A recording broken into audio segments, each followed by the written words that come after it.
만성이와 함께 독일을 가다 이만성입니다. 4월 16일 한국중앙방역대책본부의 브리핑에서 앞으로의 생활방역과 관련하여 이런 내용의 언급이 있었습니다. 생활방역은 사회적 거리두기를 포함한다. 사회적 거리두기는 생활방역의 필수 요소이다. 이번 총선이 진행되며 경험한 선거소에서의 위생수칙 지키기, 거리두기 등이 바로 생활방역의 한 예가 된다. 한국은 이제 생활방역으로의 진행을 할 수 있게 되는 단계가 되었고, 대다수의 국민들의 의식 또한 생활방역을 진행하기에 충분히 올라왔다 생각합니다. 김어준의 뉴스 공장에서 나왔던 말입니다. 현재의 상황은 전 세계가 동일한 문제지를 받았는데 한국이 모범 답안을 써가고 있다. 세계 다른 나라들이 그 모범 답안에 큰 관심을 가지고 있다. 한국은 교과서를 써나가고 있다. 이 말에 저도 전적으로 동의합니다. 독일의 상황도 코로나19 관련 통계 수치만 보면 여전히 많은 확진자와 사망자가 나오고 있지만, 처음 코로나 에피데미의 시작 때부터 지금 코로나 팬데믹의 이런 시점까지 진행한 독일의 방역 대책도 코로나 바이러스 전염 확산을 늦추고 코로나19 방역 관리를 체계적으로 진행한 것은 독일 특유의 느리지만 제대로 일하는 모습들을 경험하게 합니다.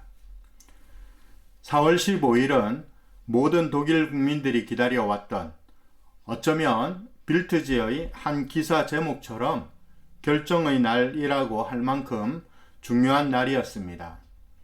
한국에서는 총선이 있던 날이어서 한국 사람들에게 중요한 날이었다면, 독일에서는 코로나19와 관련한 독일 정부의 코로나19 방역 대책 점검과 함께 추가 대책 발표가 있던 날이어서 독일 국민들에게 중요한 날이었습니다. 4월 15일 며칠 전부터 레오폴디나라고 불리우는 국립과학학회에서는 앙겔라 메르켈 총리에게 19페이지 정도의 의견서를 제출하였고, 각 주 수상들은 저마다 주가 처한 상태를 고려하여 나름의 방역 대책을 언급하기도 했습니다. 언론과 방송사들에서는 추가 대책에 대한 예상과 국민들의 기대를 전하였고, 중요한 사안들에 대해서는 기사와 보도로 국민들의 관심을 이끌기도 했습니다. 4월 15일 오전까지도 16개 주 중 약 7개 주의 수상들은 각 언론과의 인터뷰를 통해 연방 차원의 통일된 코로나19 대응 원칙과 함께 각 주의 처한 상황에 따라 유동적인 대응을 할 것이라는 의견들을 알렸습니다. 특히 교육과 경제 분야에 있어서는 주가 처한 상황이 확연히 차이가 있어 이견을 보이는 주들도 있었습니다.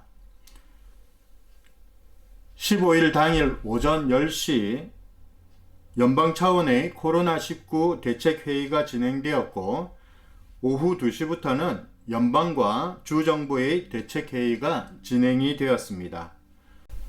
원래 기자회견이 오후 4시로 잡혀 있었지만 약 2시간이 지난 오후 6시에 기자회견은 진행이 되었습니다.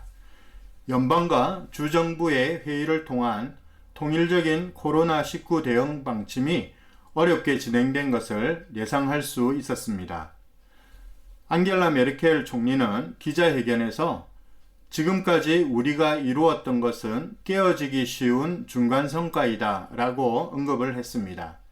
이 말이 독일 연방정부와 주정부 차원에서 코로나19 대응 방침을 한마디로 요약하고 있다고 봅니다.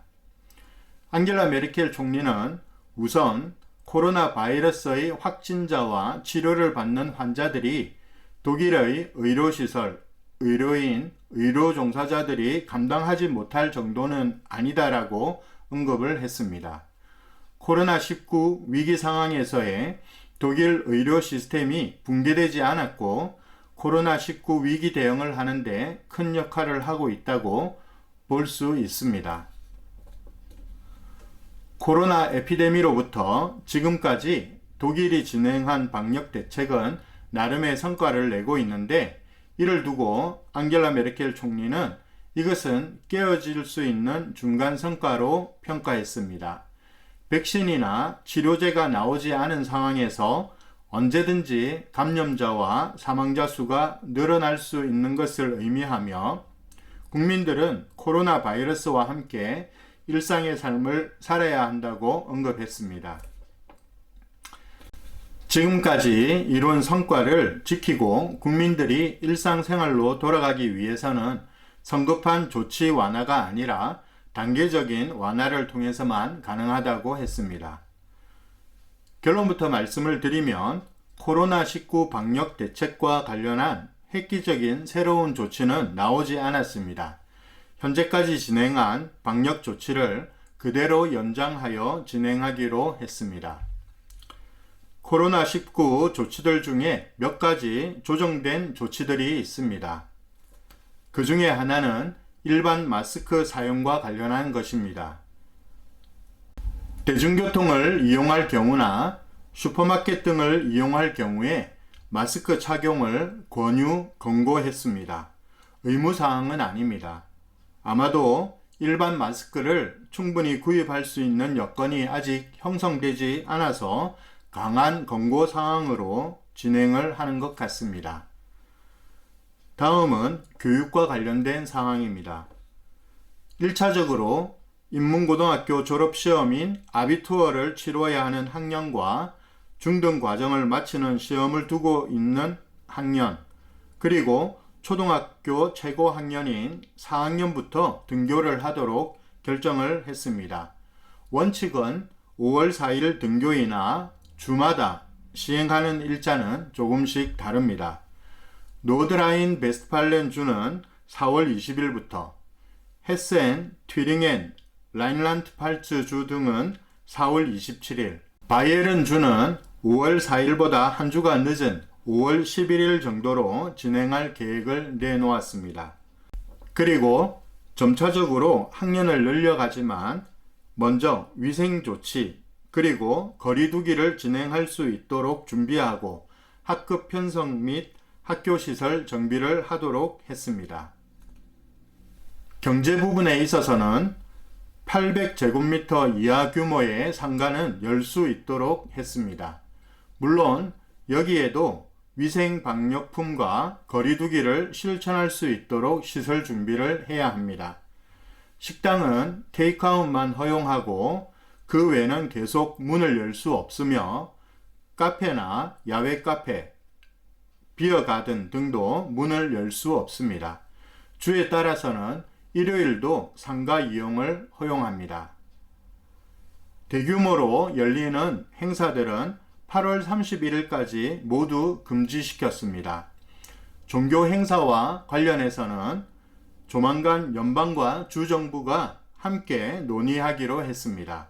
그때까지는 예배나 미사를 포함한 모든 종교 행사는 금지됩니다. 사회 거리두기, 이동 금지, 접촉 금지 등을 포함한 이외의 대책 방안들은 5월 4일까지 연장해서 진행을 하도록 했습니다. 독일 연방정부와 주정부는 독일이 지금까지 진행한 코로나19 관련 방역 조치가 올바른 방향으로 가고 있다고 평가했습니다. 바이에른 주 수상 죄더는 더 천천히가 더 많은 성과를 가져온다라는 말로 코로나19 위기 상황을 대처해 나가는 원칙을 다시 한번 상기시켰습니다.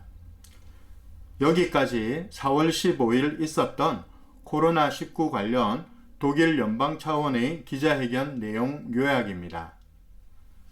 몇 가지 분야를 제외하고는 일상생활과 관련하여 크게 바뀐 것은 없고 지금까지 진행해왔던 조치가 5월 4일까지 연장되었다는 발표라고 볼 수 있습니다. 14일 간격으로 코로나19 위기 조치를 평가하고 대책을 논의하기로 결정을 했습니다. 어떠한 방법으로든지 코로나19의 상황이 나아지기를 기대합니다. 몇 달간 계속된 언급으로 위기의식이 서서히 줄어들고 있음을 또한 발견합니다. 하지만 상황에 너무나도 잘 적응해가는 것이 인간이다라는 생각을 또한 하게 됩니다. 마지막으로 세월호 사태 6주년을 추모하며 오늘 영상은 여기서 마치겠습니다. 지금까지 만성이와 함께 독일을 가다 이만성이었습니다. 감사합니다.